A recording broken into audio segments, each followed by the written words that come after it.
What's up, everybody? Welcome back to another episode of Halftime with Bizzy. Appreciate you guys all coming back and checking out another episode. It's been a lot of love so far, and I appreciate each and every one of you. Today we have the owner of PopFlash, Switz, joining us today. We had some troubles aligning our schedules. We both had a lot going on lately, and we were still able to manage linking up and doing this podcast. So I want to give a massive shout out to Switz for working with me and still being interested on wanting to do this. Pretty cool conversation that me and Switz had. Talk about the beginnings of PopFlash, being the only person that works on PopFlash, the only employee behind it all. We also talk a little bit about what the pandemic did to PopFlash and how things had to get changed a little bit.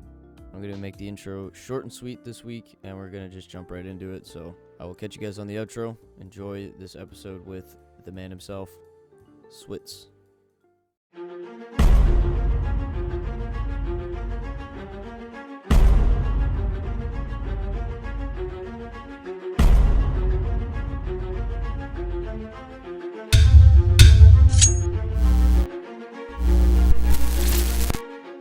Hey, how's it going, man? Hey, man, how you doing? Doing good. How about yourself? Doing really well. How does the mic sound? It sounds perfect to me so far. Awesome. Let's do it. All right, man. Well, I appreciate you coming on and, wanting to share your story and what you do. So if you wouldn't mind starting off with telling us how you got started in Counter-Strike and what your experience was like with it in regards to it being an obsession of yours, or if it was kind of just a casual game that grew on you. Tell us a bit about that. Yeah, sure. So I actually started with Counter-Strike in the early 2000s. It wasn't the main game that I played, but it just happened to be around. I just went home a week or two ago. My parents were moving out of their house, and I was digging through some old stuff, and I found my old Counter-Strike source box. Oh, yeah. You know, like a physical case with a CD in it. So I would play a lot of Source and 1.6 back in the day, but it wasn't until 2012 when CS:GO came out that I kind of dove in, and I was like, oh, this game is awesome. And I started by playing a lot of Death Run, as well as some Jailbreak and some other stuff. But then someone introduced me to competitive, and I was like, oh my God, this is incredible, right? Like, this is so much fun. It's such an intense sport, really. Very And I addicting just too. Yeah, and very addicting, and it's this thing that you can just get better at, you can keep improving at. And also so much fun to watch, right? The professionals are so good. And someone who comes from a sports background like myself, it just was like, oh, I didn't realize that games could be like this competitive thing. So yeah. And it, even the professional scene too, they really show you that this game is so much more than, there's so much to it. And I don't really know many other games that are quite like Counter-Strike in that regard. Absolutely, absolutely. I've had some really wild experiences at tournaments. For example, I was at the Boston Major, Oh, and it was like I had heart palpitations. Which I've been growing up watching sports my whole life. I've never had an experience like that where watching this final match of the North American team trying to compete and win their first major was just unbelievable. Truly, truly a cerebral experience for sure. and to see that in person, must have been just electrifying. Electrifying, and it was a really cool arena. It's different than all the other arenas that I've seen Counter-Strike matches at, because it was in the round. Everyone was sitting around the stage, rather Yeah, than that's facing right. it. Forgot And about that. so it was just so cool, and I was like, that was the, I've had a lot of experiences with Counter-Strike over the years, but that was definitely a moment where I was like, oh, this is real, real. This is a human experience. This is not just a video game. This is not just trying to be a sport, but a really independent experience of its own. So back in 2015, you started up PopFlash, this service that you provide for the community, which this interview, I was scheduling the questions a couple months ago or whatever, and you needed a third-party website or service to connect to play with your friends. You couldn't just join like you can now again. What inspired you to make something like this? Yeah, so back in 2015, I was playing a lot of competitive Counter-Strike, and it's not so different than it is today. You kind of hit a limit of what you can do on matchmaking. That doesn't necessarily mean global elite, although, I may have hit that at that level. It wasn't really about reaching the highest ranks. It was more about the level of play. So there was like a lot of cheating, as there is today, Oh yeah. and the servers are lower quality. And so you kind of start inching out into third-party services. And so at that time, it was really just ESEA and Faceit. Faceit was much smaller at the time. But our friends, my friends and myself, we started playing a lot of ESEA, and I just wasn't happy with it. I'm a software engineer. I come from a software background. I've been working in software for a long time, and every time we would play, I would just complain. I'd be like, "Oh, I would do this differently. Oh, this doesn't make sense. Like, I don't know why they made this decision." It wasn't, I wasn't sitting there on like a high horse, being like, "This is the worst thing ever." It was just, I just felt that I could do better. And after like months of me complaining about it, one of my friends just piped up and was like, if you keep complaining, just go do it. If you think you can do better, just go build it.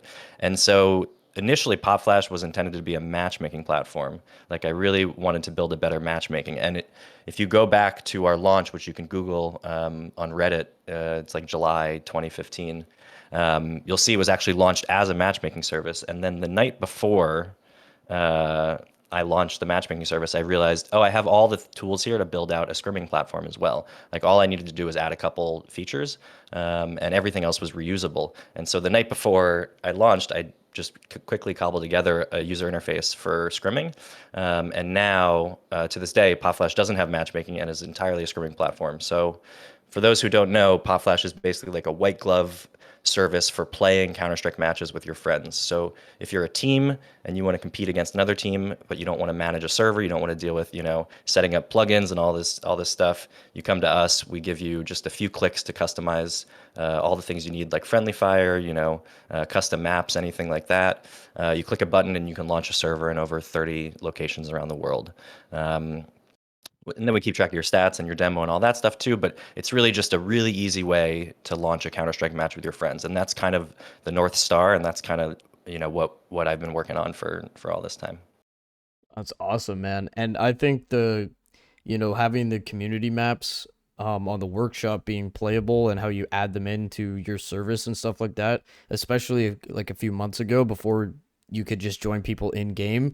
This was like the coolest thing. And, I recommended a couple maps to you and you added them and we had so much fun. I had so many people coming around, and it's like, it's services like this that keep the game going, and have proper servers, and it's people like you that help bring things to where they are today, and it's just super awesome. I commend you for that big time. Yeah, I appreciate it. I mean, let like if we're just being totally honest, like I'm just a fan of Counter-Strike, like Mega there fan. are yeah, I mean, I could be doing a lot of other things with my life, and I could be working on a lot of other problems, and Counter-Strike's just really awesome. It's just great.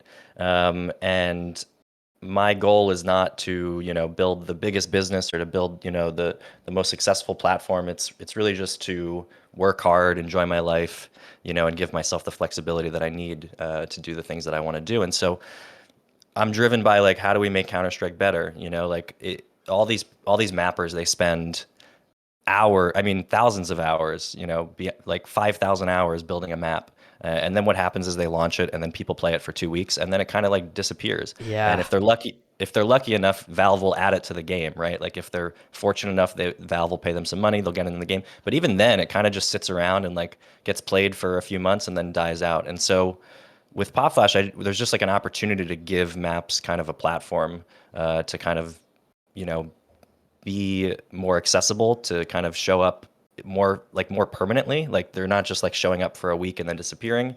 And then that, like, that drives feedback, that drives, diversity in the game.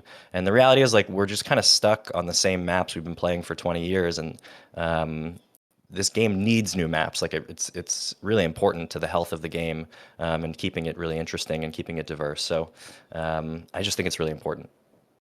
Yeah, absolutely. I agree with you 100% there.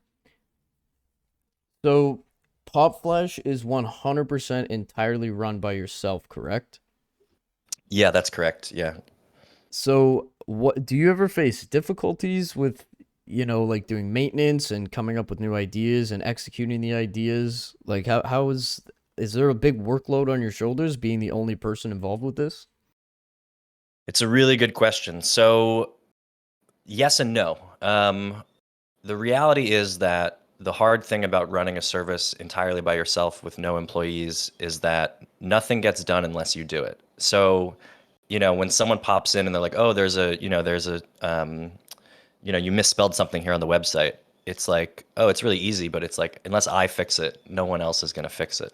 So in that sense, it always rests on me. If the service breaks or goes down, I have to be the one responsible to get it back up. But on top of that, it also gives me a lot of flexibility because like I don't have any employees. I don't have to deal with payroll. I don't have to Yeah. deal with people's health insurance. I don't have to have meetings all day. Um, I really have the flexibility to work when I want and how I want. And so, there are some months where I'll work, 100 hours a week. And then there are Oh, some months wow. where I'll work 10 hours a week or 5 hours a week or, something much smaller. And that flexibility is really enticing, like it would be nice to have some employees to kind of have higher velocity and get more things done. But it comes with an overhead that I'm not really interested in at this moment. There have been times in the past where I've worked with contractors, here and there. For example, on the design, I worked with a user of PopFlash that I met on the platform who Oh, was a wow. designer.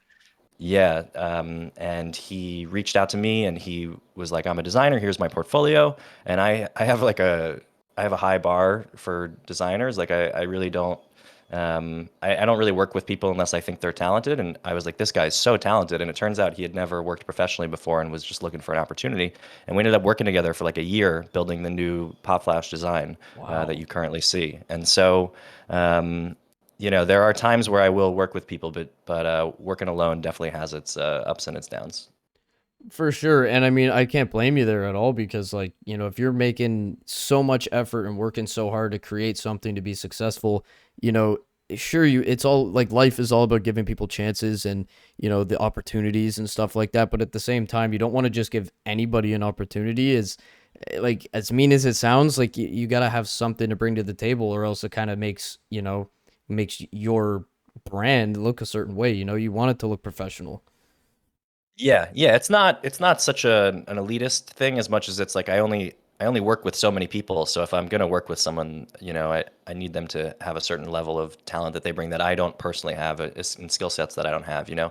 Being the sole owner operator of this business, I have to wear a million hats, and the reality is I'm good at some of them, but I'm not good at all of them. And when I really start feeling myself hitting a wall, that's when I'm like, oh, let's bring in an expert, someone who's really talented to fill in the gaps that I don't personally have.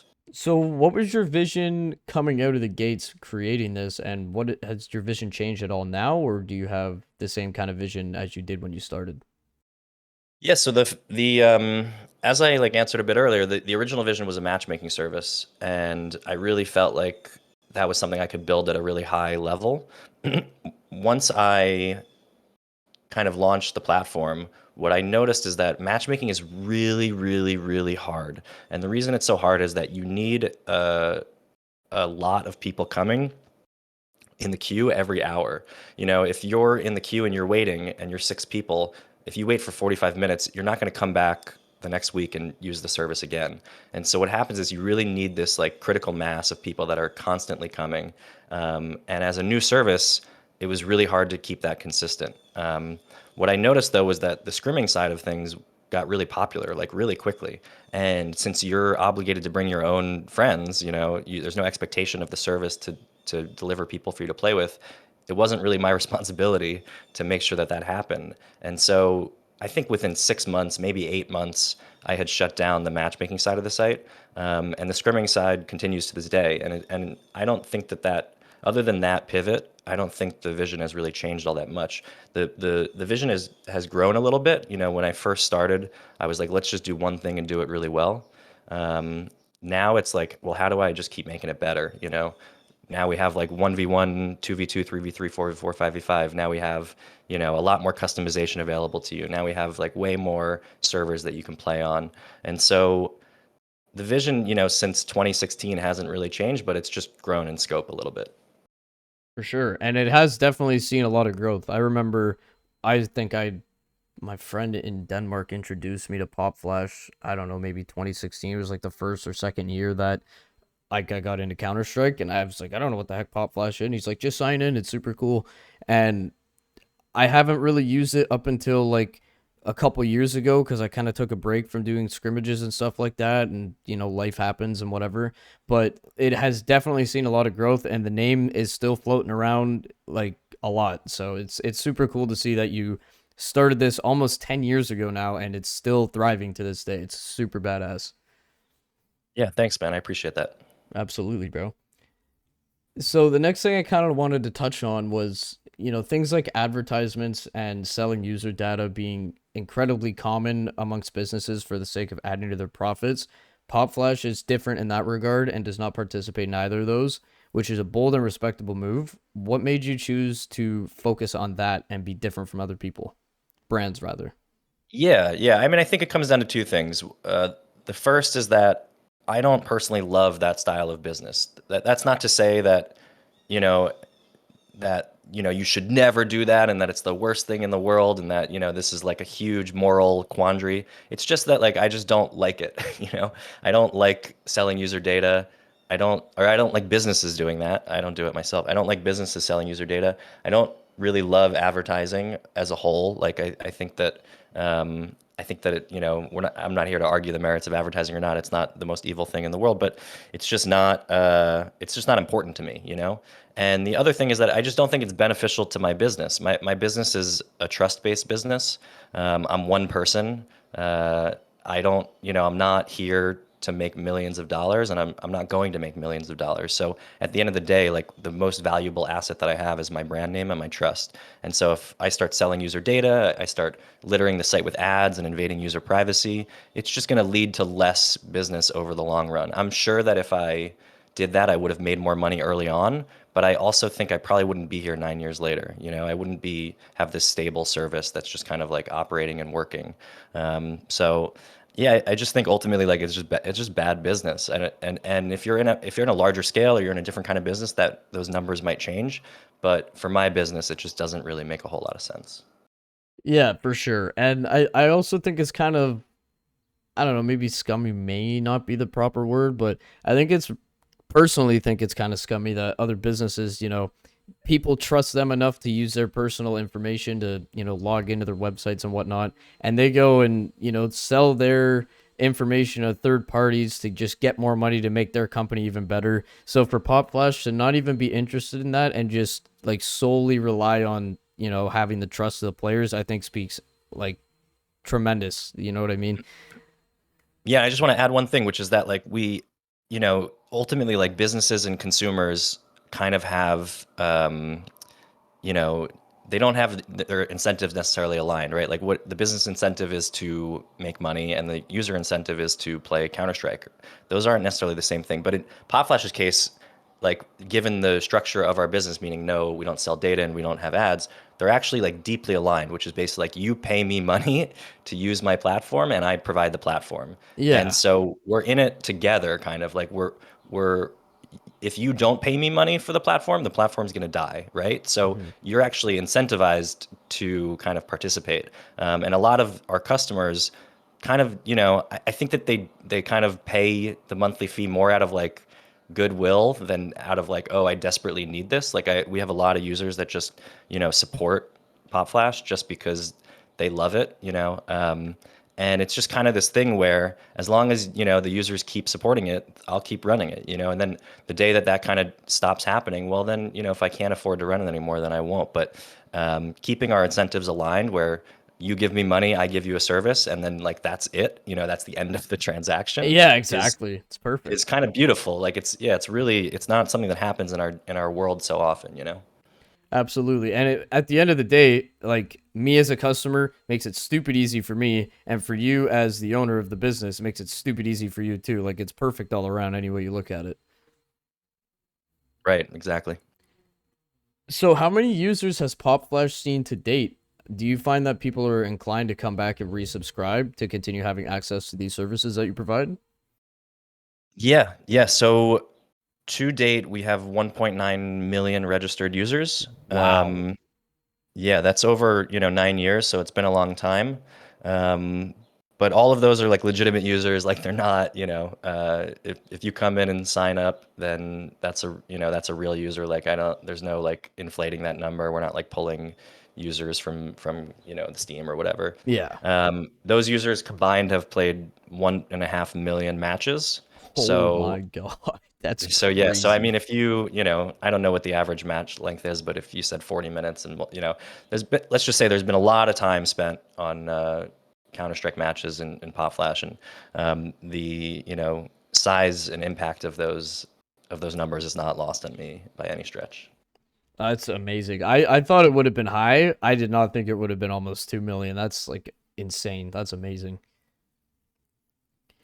The thing that I personally love most about PopFlash is that not only do you provide a relatively easy service to use where you can change the settings, as you mentioned before, of how you want to play the game with friendly fire, that sort of thing.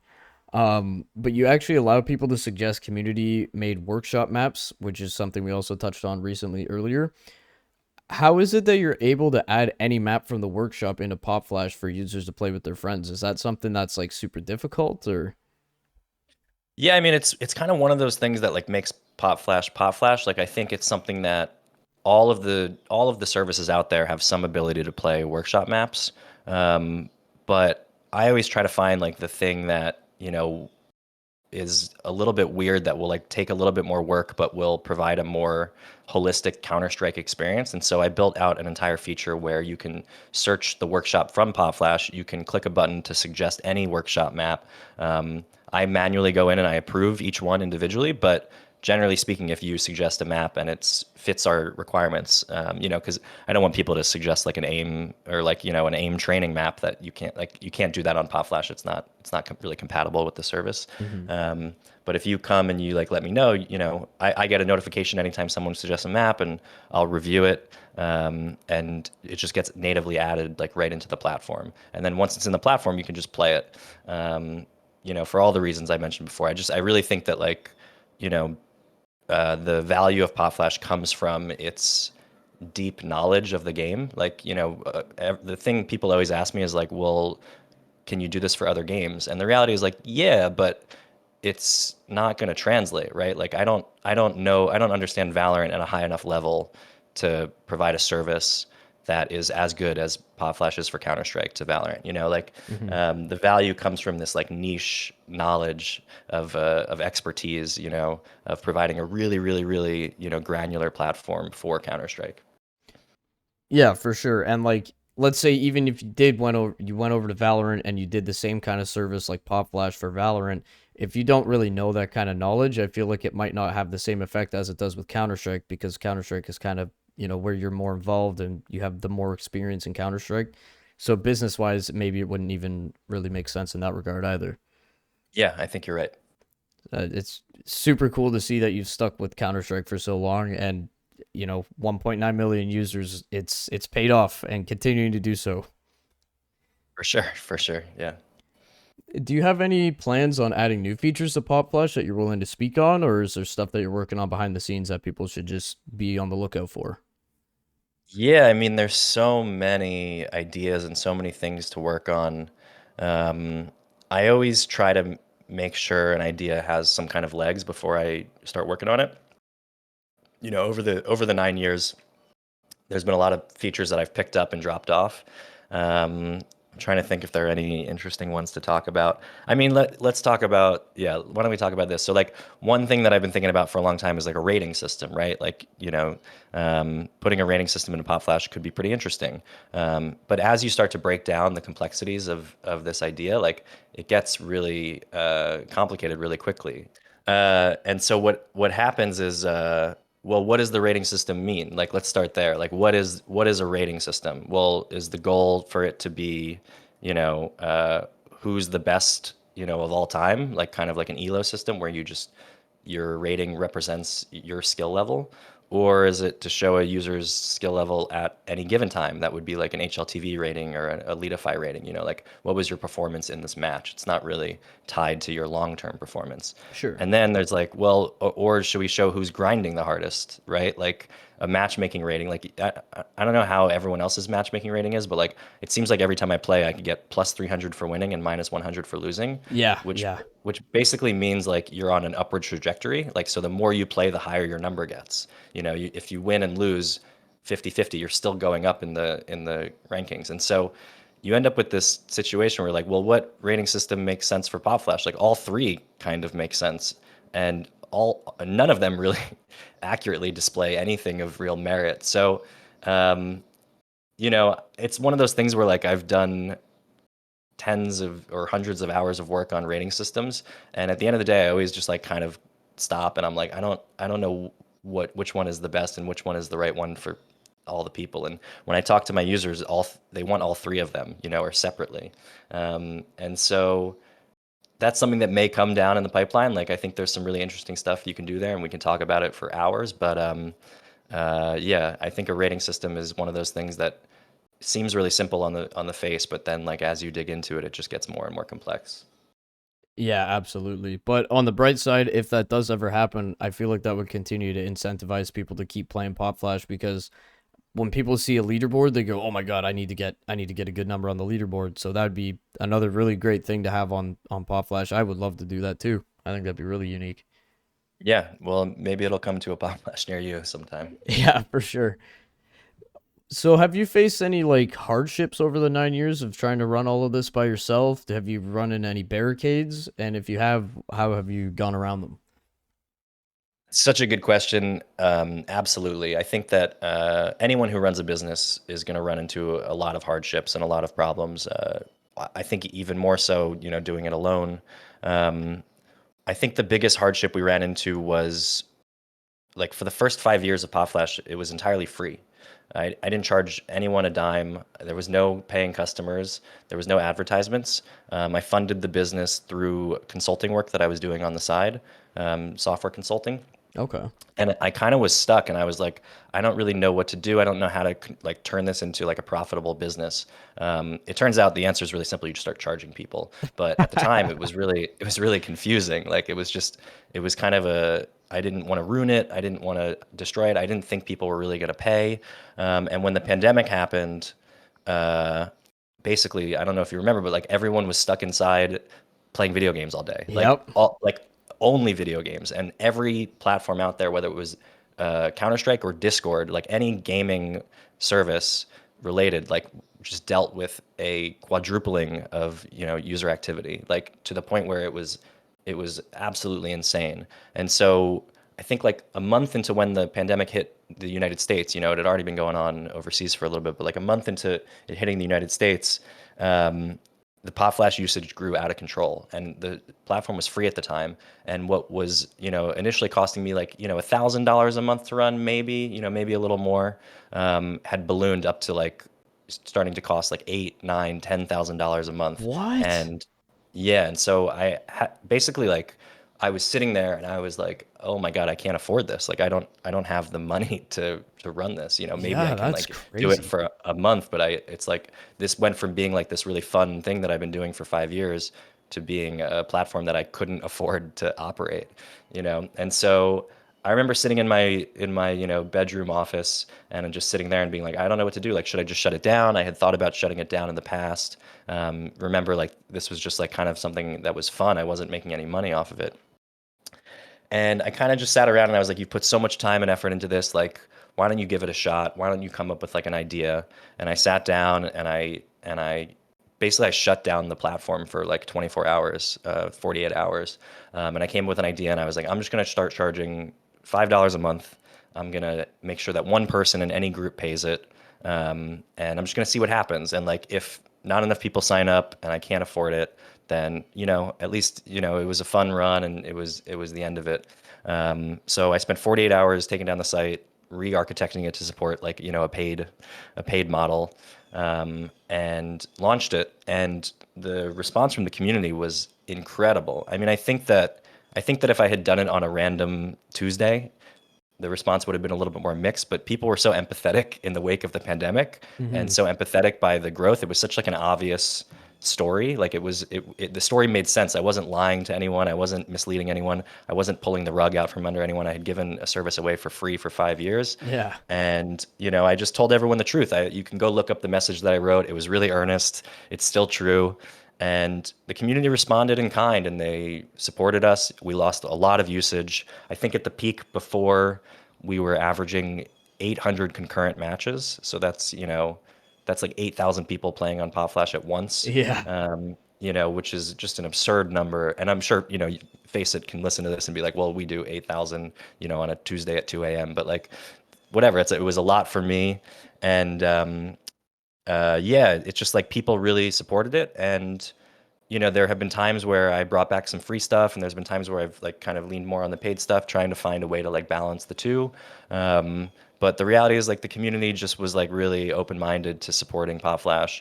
And without the community, like PopFlash would not be here today. And so, just a shout out to everyone who stepped up, pulled out their credit card, and made sure that PopFlash survived. For sure. And I think you did it the right way also. Like, charging people $5. Like, I know the pandemic was a stressful time for a lot of people, like mentally and financially and whatever. But like $5, that's pretty damn generous in today's day and age. And to also have it so that only one person needs to pay. I mean, you could have a couple people in your group chip in if people were really that stressed for money, and you could still make it work. So, you could have been an asshole and said, okay, $20 a month, I gotta eat too, but that's not the right way to do it. So you definitely did it in the right way, and I think a lot of people respected that. Yeah, in hindsight, I wish I had charged more, to be totally honest. I basically sat down and I was like, what's the minimum I can charge while trying to make this work? And Mhm. that was the number I came to. In hindsight, like it would have been better to charge a little more. People, I think, would have still paid it, and it like would have led to more revenue, which I could have reinvested in the platform. But at the end of the day, like I'm just figuring it out. Like I'm not an expert. I'm not, a genius. I'm just like failing my way into trying to run a business, and so many mistakes have been made along the way. But like it's still here. It's still we're still surviving, and we're still out here working on it. So. For sure, man. And hey, mistakes are some of the most important things. If you don't run into mistakes, you'll never know how to get better. And, it's just so important to fail, honestly. For sure. It's kind of corny and, people say it all the time, but it's true. I used to have a business of mine, a skateboard company that I ran.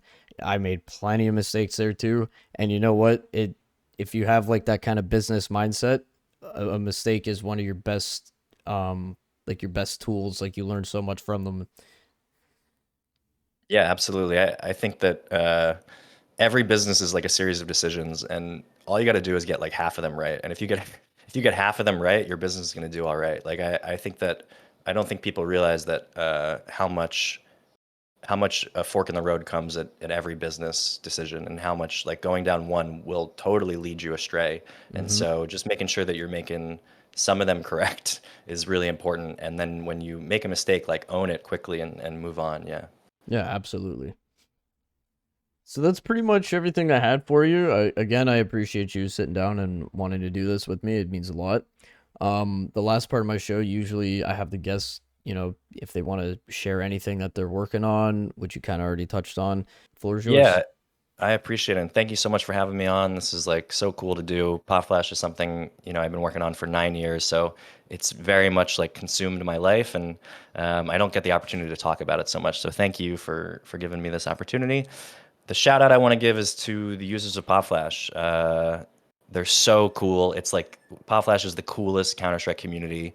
We don't do, skins. We don't do gambling. We don't do anything on our site. So the only people that show up are people that care about Counter-Strike. They're all super down to earth. They're super friendly. They are more than happy to support, a service like Popflash, and they're really just here to play the game. Like they're not here to do anything else. And so I just want to thank the users of Popflash for all the support over the years. Whether you paid or not, it doesn't matter. If you use the platform and you had a good time, then I really appreciate it. And it makes me feel fulfilled to like work on something that people, even 9 years later, are still using. All right, everybody. Thank you guys for checking out the episode. Not sure how many people watched through to the outro. Not sure if people really watched the whole podcast or not. I should probably check the analytics. But I hope you guys have been enjoying them. We've been getting a lot of love lately, so I'm assuming you guys are enjoying the content. I want to give another massive shout out once again to Switz. We both had a lot of moving parts going on in life, and it was a little difficult at first trying to have our timelines align, but he was still super interested in wanting to do the show, and I commend him big time for that. Can't thank him enough. Very well spoken, very professional. Something like this is cut out for him, so I'm very glad that we got to link up and make it happen in the end. As you might have noticed, I'm in another temporary setup.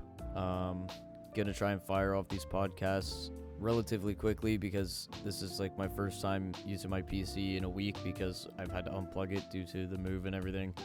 But we are continuing to work behind the scenes. I almost wasn't able to get this week's episode done because I didn't have access to a PC, but I'm promising you guys I'm working super hard. I don't want to miss a Friday. We've hit every single Friday so far, so I'm gonna keep grinding out podcasts, my show on Apple Podcasts and Spotify eventually. There's a lot of videos being worked on for the main channel right now.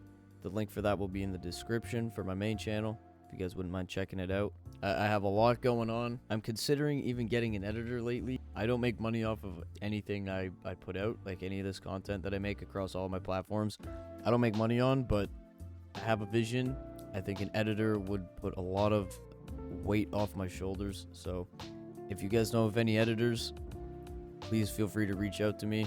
My email is in the description. Send me an email. Anyways, I'm going to stop yapping. Got to get back to it. Hope you guys enjoyed this week's episode. Shout out to Switz from PopFlash. And have yourselves a great weekend. Till next time, fellas.